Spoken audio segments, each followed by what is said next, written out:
Zombie Apocalypse.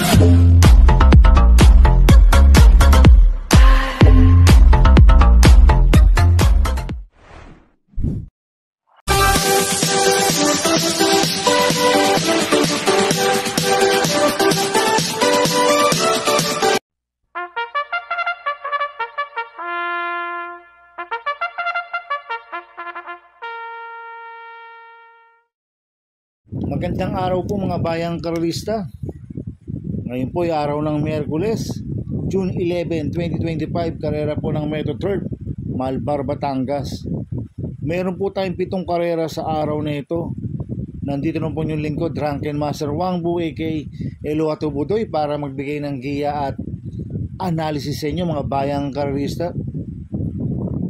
Mga bayang karalista, start po ng karera natin ay 5 PM. At meron po tayong carry over sa Penta-Pekta amounting 110,870 pesos. At meron po tayong carry over sa Super 6 amounting 199,256 pesos. Yung carry over po sa Penta-Pekta sa race 1 po yan. At yung carry over po sa Super 6 sa last race po yan sa race 7. Kaya bago po ako magsimula magbigay ng giya at analysis, huwag pong kalimutan subscribe, like and share YouTube channel ko po. At syempre huwag din mo kalimutan i-click yung notification bell ko para updated po kayo sa mga bagong video. Kaya mag-start na po ako sa pagbibigay ng giya at analysis. Race 1, winner take all, covers races 1 to 7. May 10 kabayong tatakbo, 3-year-old and above maiden race placer sa distance 1,400 meters. Dito po ikakarga yung carry over ng Penta-Pekta amounting 110,870 pesos. Kaya ako ang first choice ko po dito, numero 8, Enough is Enough. Nagagabayan po ni GL Shego Jr. Last run po nito noong May 23. Panglima kay Confidence Game. Nagtala ng 1.29.6 sa 1,400 meters. Cambio natin ngayon, binigay kay GL Shego Jr. Last na si BJB Galleta po sumakay dito. Kaya sa akin, malaki po panalo sa akin ito. Kaya siya po first choice ko. Second choice ko po, number 9, Boy Hulo. Nagagabayan po ni EA Abrea. Last run po nito no May 28. Segundo kay Flying Clay.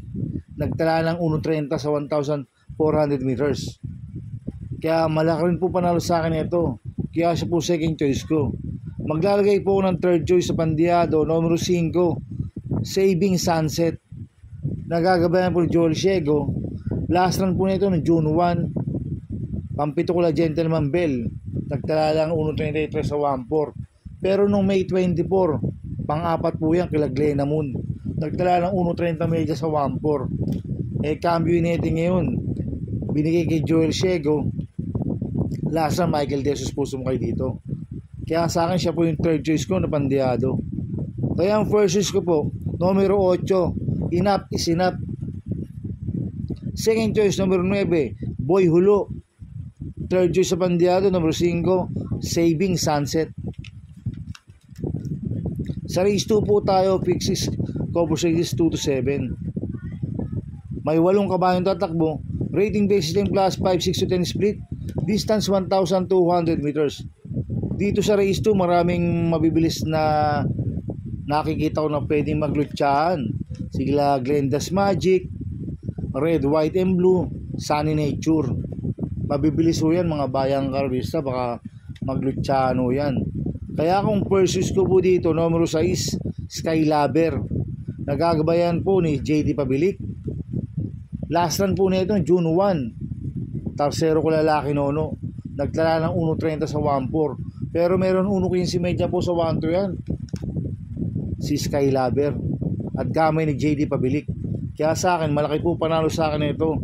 Kaya siya po first choice ko. Second choice ko po, numero 5, Biglang Buhos. Nagagabayan po ni Marlon De La Cruz. Ito, bagong baba ng rating base system to. Si Biglang Buhos. Galing po sa 11 to 15 yan. Pag sa 6 to 10, nananalo yan. At gamay ni Marlon De La Cruz yan. si Biglang Buhos at magaling po sa 1,200 meters yan. Kaya malaki rin po panalo sa akin ito. Kaya siya po second choice ko. Maglalagay po ako ng third choice sa Pandiado, numero 2, Natural Beauty. Nagagabayan ni Sadam Pilapil. Last run po nito, June 4. Tarsero po yan, kila 14 de Oktubre. Nagtala ng 1.6 medyo sa 1-2. Kaya sa akin, siya po yung third choice ko na Pandiado.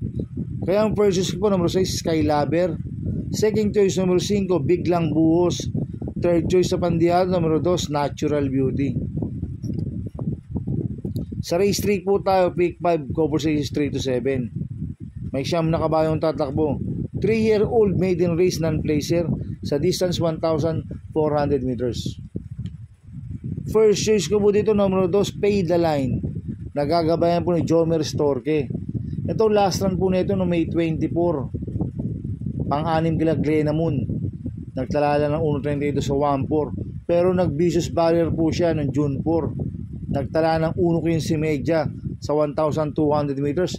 Ang kwartos po niya 24 medya, 24 medya, 26 medya, 1.15.4 po ang preba ni Pay the Line sa vicious barrier niya.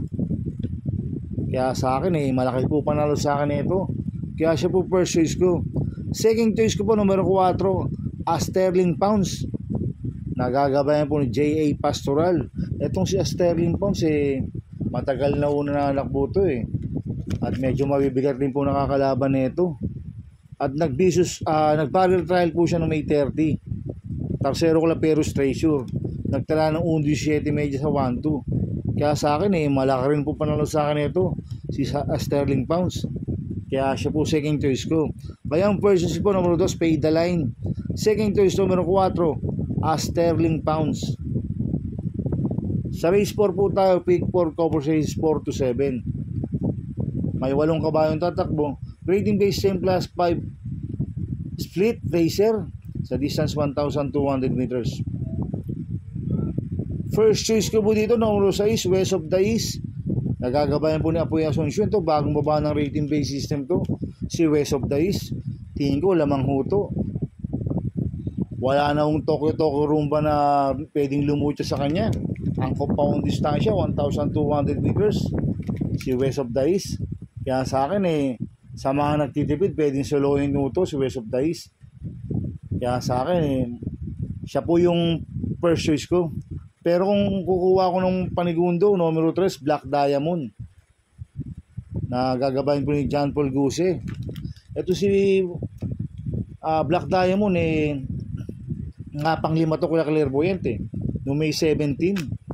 Nagtala ng 1.31 medyo sa 1.4. Kaya sa akin, siya po yung protection ko. Si Black Diamond. Kaya siya po yung second choice ko. Kaya ang first choice ko po, number 6, West of the East. Second choice, number 3, Black Diamond. Sa race 5 po tayo. May 8 kabayong tatakbo. Rating base 10 plus 5-5 split placer. Distance 1,200 meters. First choice ko po dito, number 3, Tokyo Rumba. Nagagabayan po ng GLC Junior.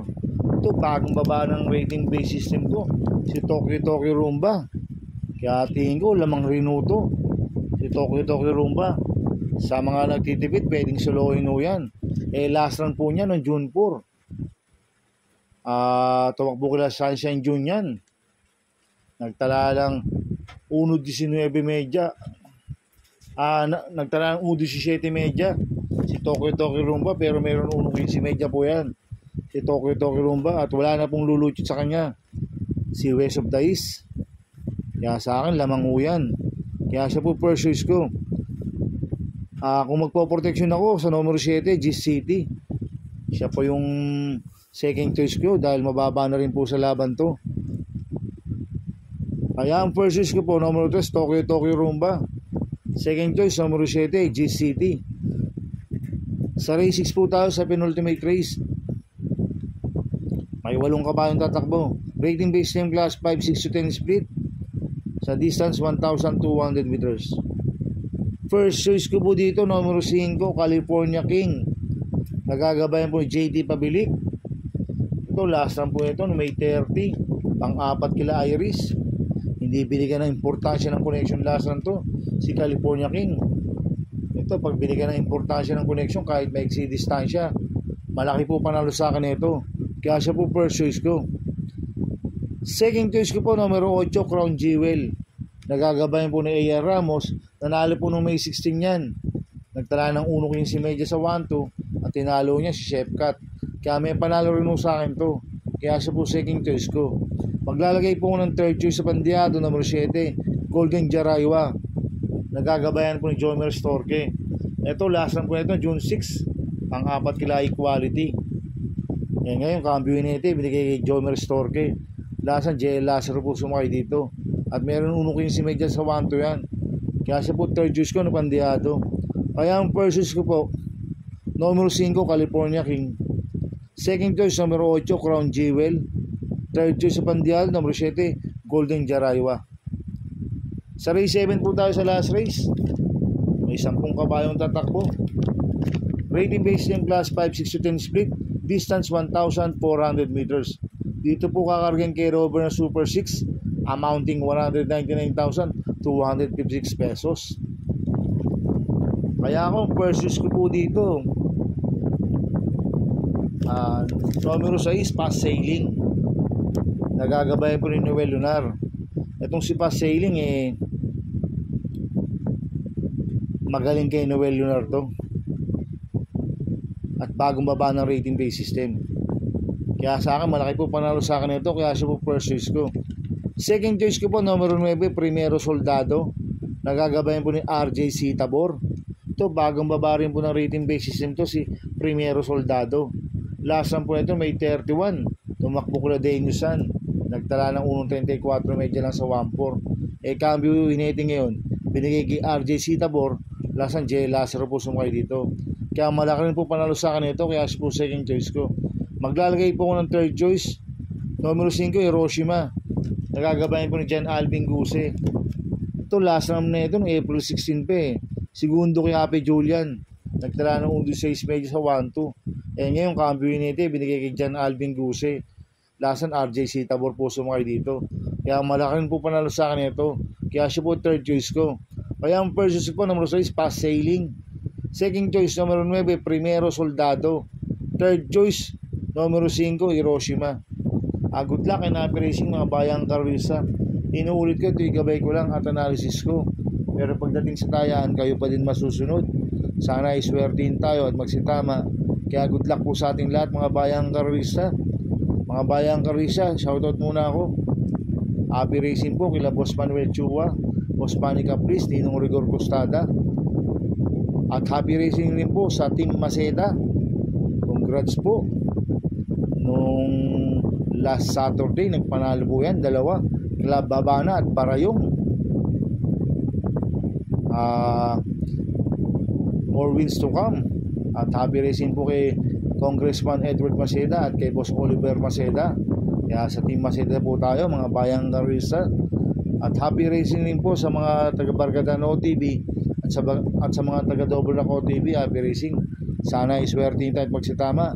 Kaya good luck po sa ating lahat. Kaya mga bayang Carlisa, please subscribe my YouTube channel at Tubudoy 2.0. At sana lagi pong panoorin ads ko, huwag niyo pong skip. Kaya maraming salamat po sa inyo and God bless.